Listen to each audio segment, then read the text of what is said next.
All right, coming to the phase 2, we'll have more decoding capability on the NB-IoT network that included to decode the PCI of the NB-IoT network and the corresponding KPIs, meaning that the RSRP, RSRQ, CNR, and time offset of every detected PCI. And not to mention that we'll also be able to decode the MIB and SIB message from the layer 3 decoding. So throughout the entire NB-IoT network cycle, you will see that you can always use a scanning receiver to do different jobs. For example, even before you deploy it, you can start using the scanner enhanced power scan function to find out if the spectrum is clean enough or free of interference before you deploy the NB-IoT network. While for the deployment phases, you can use the scanning receiver to find out what the coverage is like after the NB-IoT network has been built. And then afterwards, when you have the network expansion, then you might have to do optimization, troubleshooting. Then you can make use of the phase 2 capability to do top-end scan to find out what is the quality and what is the power coverage for every NB-IoT InnoBees.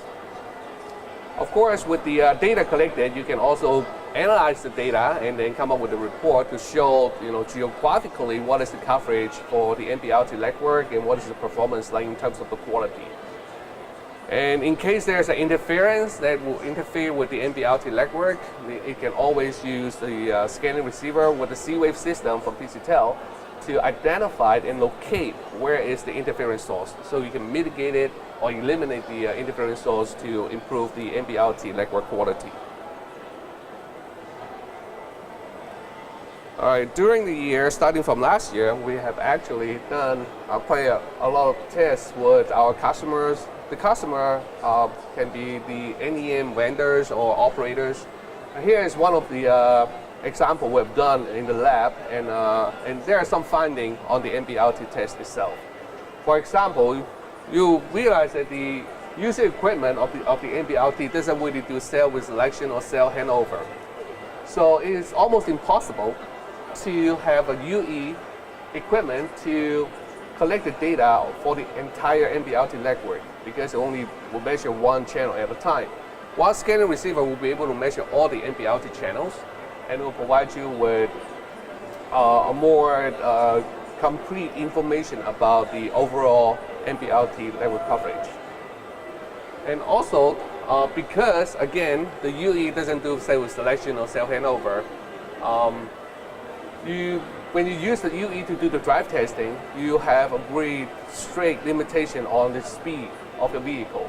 Typically, either you have to do a stationary test or a driving speed less than 30 kilometers per hour. So it means that if you use a scanning receiver, you don't really have that kind of speed limitation when doing the data collection, when doing drive testing, which means you can collect the data and find out the overall NB-IoT coverage in a more effective way. And also during the test, we have found out that for the minimum detection level, the scanner will be able to detect the NB-IoT network with more sensitivity. We can down to negative 134 dBm, while with the user equipment, it can only detect down to negative 120 dBm. So it means that the scanner can provide more accurate reading on the NB-IoT network. So engineer will be able to, based on the scanning data, to optimize the network better.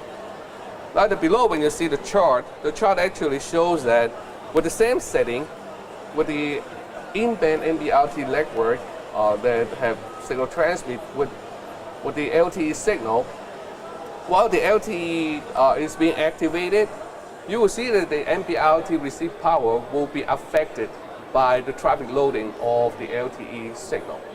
So you can see that from this side, when it's low load, you'll have a lower RSSI reading compared to here when you have the LTE system being loaded. That will also means that the LTE signal actually have some impact on the NB-IoT signal when it's in a loading, fully load or low load situation.